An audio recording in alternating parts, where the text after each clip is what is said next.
मैं के इलेक्ट्रिक इंतजामिया को कैसे बताया, डंडा कैसे इस्तेमाल करूं, मुझे बताइए ज़रा प्लीज़, मशवरा दीजिए ना। वो एमकेएम के मेरे दोस्त जो वफाकी हुकूमत में बैठे हैं, मदद करें मेरी। देखिए मैं तो आज फिर वैलेंटाइंस डे पे मैंने फूल भेजे थे उनको, मैं तो आज फिर कहता हूँ यहाँ पे अपने गेंदा लगाया है, हम और फूल देते हैं यार, मोहब्बतें बांटो, छोड़ो लड़ाई झगड़े का कोई फ़ायदा नहीं है। मैं फिर कहना चाहूँगा, मैं चाहता हूँ नईम और रहमान साहब, आप तो खुद उस दिन धरने में नहीं थे, मुनीम जफ़र साहब भी कहीं कोने वोने में थे, मैं देख रहा था उनको। मैं चाहूँगा आपको एहतजाज करना है, आइए टंकी ग्राउंड पे बैठिए, ये खाली पड़ा हुआ है, ये जगह आपको प्रोवाइड करते हैं हम, पानी भी बहुत है, पानी भी प्रोवाइड करेंगे आपको, और इसी के कोनों में फिर आप टाइम गुजारने के लिए आपको पौधे भी दे देंगे, आप दरख्तों की अफजाइश करते रहें, प्लांटेशन आप करें तो अच्छा अच्छा काम हो जाएगा। और जब आप यहाँ पे आएंगे तो आपको नूराबाद के सामने की, फलकनाज के सामने की, मेमार के सामने की सड़क नज़र आएगी, और जब सड़क नज़र आएगी तो आपको एहसास होगा कि आपके टाउन ने यहाँ की आवाम के साथ क्या किया है। थोड़ा सा आगे जाएंगे अनिलाल सोसाइटी की सड़कें नज़र आएंगी, थोड़ा सा और आगे जाएंगे चांदनी चौक की सड़कें नज़र आएंगी।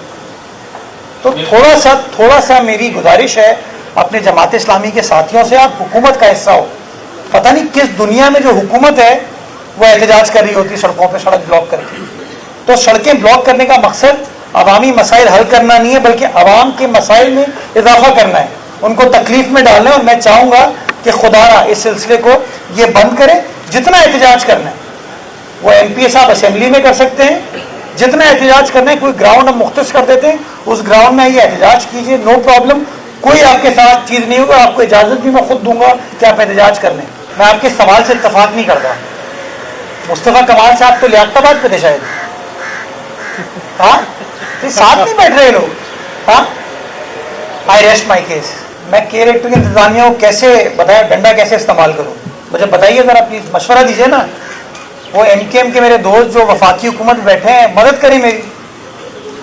नेपरा प्राइम मिनिस्टर साहब जो है वो कहते हैं लोड शेडिंग तो है ही नहीं, पाकिस्तान में मैंने लोड शेडिंग ख़त्म कर दी है, तो मुझे आके बताएं, मैं उनको आए इधर कराची में उनको बताऊं कि किस तरह के मसाइल हैं। आपने दुरुस्त निशानदेही की, और मैंने जब पहला सवाल पूछा था उसमें मैंने कहा कि जहां वाटर बोर्ड को अपनी परफॉर्मेंस को बेहतर करने की ज़रूरत है, उसी तरीके से के इलेक्ट्रिक को भी अपनी परफॉर्मेंस को बेहतर बनाने की ज़रूरत है, ताकि इस तरह का इशू हम रिजॉल्व कर पाएँ।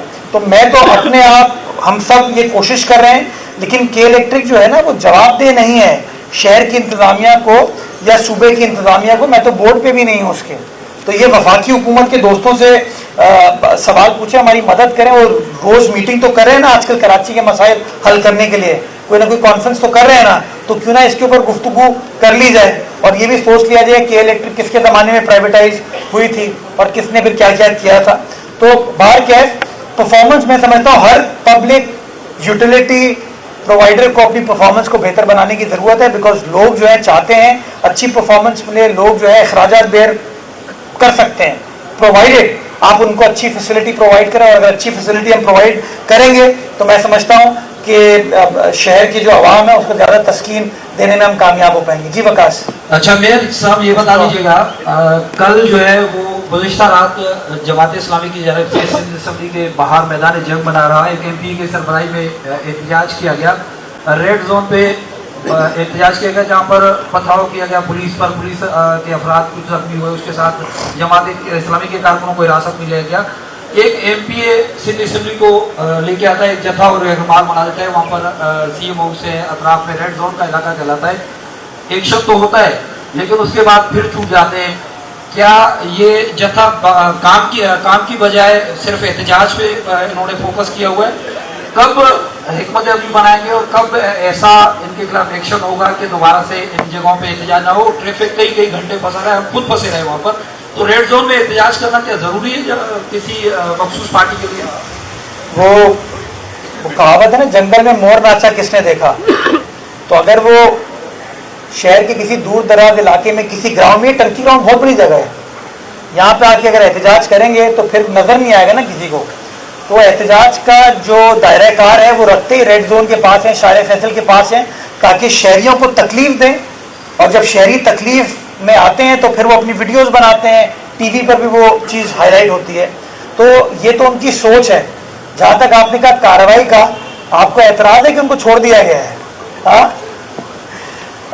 देखिए मैं तो आज फिर वैलेंटाइंस डे पे मैंने फूल भेजे थे उनको, मैं तो आज फिर कहता हूँ, यहाँ पे अपने गेंदा लगाया है, हम और फूल देते हैं यार, मोहब्बतें बांटो, छोड़ो लड़ाई झगड़े का कोई फायदा नहीं है। मैं फिर कहना चाहूँगा, मैं चाहता हूँ नईम उर रहमान साहब, आप तो खुद उस दिन धरने में नहीं थे, मुनीम जफर साहब भी कहीं कोने वोने में थे, मैं देख रहा था उनको। मैं चाहूँगा आपको एहतजाज करना है, आइए टंकी ग्राउंड पे बैठिए, ये खाली पड़ा हुआ है, ये जगह आपको प्रोवाइड करते हैं हम, पानी भी बहुत है, पानी भी प्रोवाइड करेंगे आपको, और इसी के कोनों में फिर आप टाइम गुजारने के लिए आपको पौधे भी दे देंगे, आप दरख्तों की अफजाइश करते रहें, प्लांटेशन आप करें तो अच्छा अच्छा काम हो जाएगा। और जब आप यहाँ पे आएंगे तो आपको नूराबाद के सामने की, फलकनाज के सामने की, मेमार के सामने की सड़क नजर आएगी, और जब सड़क नजर आएगी तो आपको एहसास होगा कि आपके टाउन ने यहाँ की आवाम के साथ क्या किया है। थोड़ा सा आगे जाएंगे अलीलाल सोसाइटी की सड़कें नजर आएंगी, थोड़ा सा और आगे जाएंगे चांदनी चौक की सड़कें नजर आएंगी। तो थोड़ा सा मेरी गुजारिश है अपने जमात इस्लामी के साथियों से, आप हुकूमत का हिस्सा हो।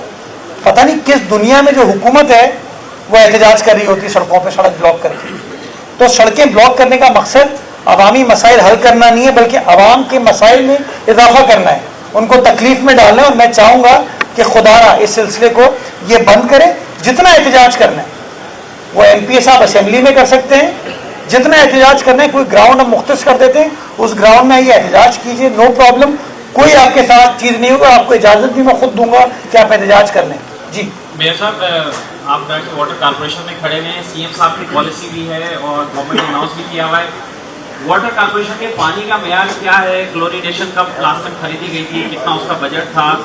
यहाँ मौजूद बोतलों को आप देख सकते हैं, ये तो गवर्नमेंट की पॉलिसी के भी अगेंस्ट है। ये अफसरान जब वाटर कॉर्पोरेशन का पानी खुद नहीं पी सकते तो ये आवाम को फिर किस क्वालिटी का पानी दे रहे हैं? और इससे सेकेंड ये कि आपने रेवेन्यू की बात की, वाटर कॉर्पोरेशन का रेवेन्यू 2.5 अरब से कम होकर 1.5 अरब और समथिंग पर आ गया है, नए अफसरान लगे हैं, तो ये फिर कैसे रेवेन्यू आगे बढ़ेगा? इसकी क्या वजह है, रेवेन्यू क्यों कम हुआ है? थोड़ा सा मैं हकायक दुरुस्त कर दूं। हमने जब टेक ओवर किया था 90 करोड़ थे, पिछले महीने वो 2 अरब 40 करोड़ हो गए। तो आप, यही सोच हमारी है ना कि हम जो नीचे चीज होती है हम उसको हाईलाइट करते हैं, जो ऊपर होती है हम वो नहीं करते। 90 करोड़ से इसी इंतजामिया ने, जिसमें पुरानी टीम नई टीम शामिल है, हमारी क़यादत शामिल है, उसने 90 करोड़ से बढ़ा के 2 अरब 40 करोड़ पे ले आया। तो ये हमारी अकॉम्प्लिशमेंट है। दूसरी चीज आपने कहा पानी, यार इन बोतलों में भी हमारा ही पानी है भाई। हाँ, ये पानी कहाँ दुबई से लेके आ रहे हैं? हाँ, ये पानी यहीं का है भाई। ये हम इतना एक दूसरे को नीचा दिखाते हैं, खुदा की कसम। हाँ जी जी, बिल्कुल बिल्कुल बिल्कुल सही है, बिल्कुल दुरुस्त है आपका। तीसरी चीज जो आपने कहा, क्या आपने सवाल था आपका? पानी नहीं, पानी पे आपने कुछ स्पेसिफिकली कहा था ना, क्लोरिनेशन। हमने सर 27 से 28 क्लोरिनेशन सेंटर्स स्टैब्लिश किए हैं, और हर साल हमारा क्लोरिनेशन का कॉन्ट्रैक्ट भी होता है, जो कि बोर्ड उसको अप्रूव करता है। क्लोरिनेशन का काम हो रहा है, लेकिन अब क्लोरिनेशन सेंटर्स के जरिए आप पानी की क्वालिटी को भी जज करने की पोजीशन में आ रहे हैं, और हम अपनी लेबोरेटरी भी स्टैब्लिश कर रहे हैं ताकि पानी की क्वालिटी को हम सस्टेनेबल बुनियादों पर टेस्ट कर पाएंगे। जी अच्छा सर, आप आइन और कानून के माहिर, हमेशा हम यही सुनते हैं, बल्कि है भी ये कि जो गवर्नर का होता है वो आइनी होता है और गैर सियासी है। लेकिन यहाँ पर देखा ये जा रहा है कि मुख्तलिफ सियासी सरगर्मियाँ भी हो रही हैं, कॉन्फ्रेंस भी मुमकिन किए जा रहे हैं। यूँ लग रहा है जैसे गवर्नर सिर्फ कराची का होकर रह गया है। तो क्या कहेंगे इनकी एक्टिविटीज़ को जिस तरह से ये चलाए जा रहे हैं? अच्छा, मैं दो वीडियो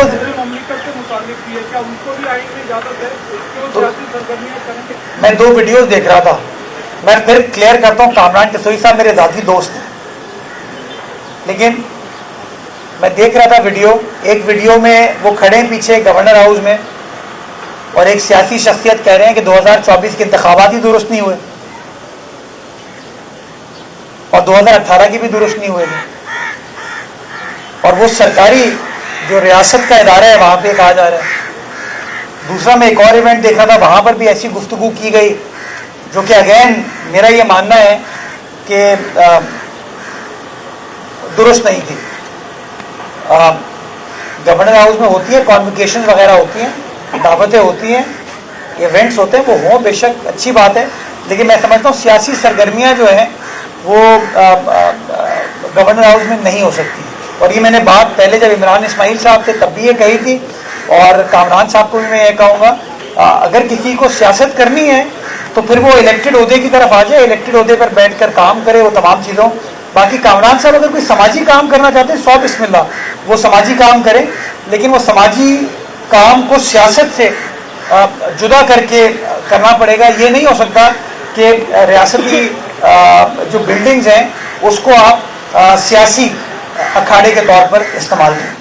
अच्छा मेयर साहब ये बताइएगा कि जब यहाँ पर नीपा में एक वाक़या हुआ, एक बच्चा गिरा, तो सबने कहा कि मेयर कातिल है, वज़ीर आला कातिल है, सिंध हुकूमत और पीपल्स पार्टी कातिल है, लेकिन यही वाक़या लाहौर में हुआ और कल जो CM पंजाब है उन्होंने कहा कि अगर कोई बच्चा गिर जाता है तो उसके वालिदैन को गिरफ्तार किया जाए, ना कि हुकूमत को मोरद इल्ज़ाम कराया जाए। इसमें क्या कहेंगे?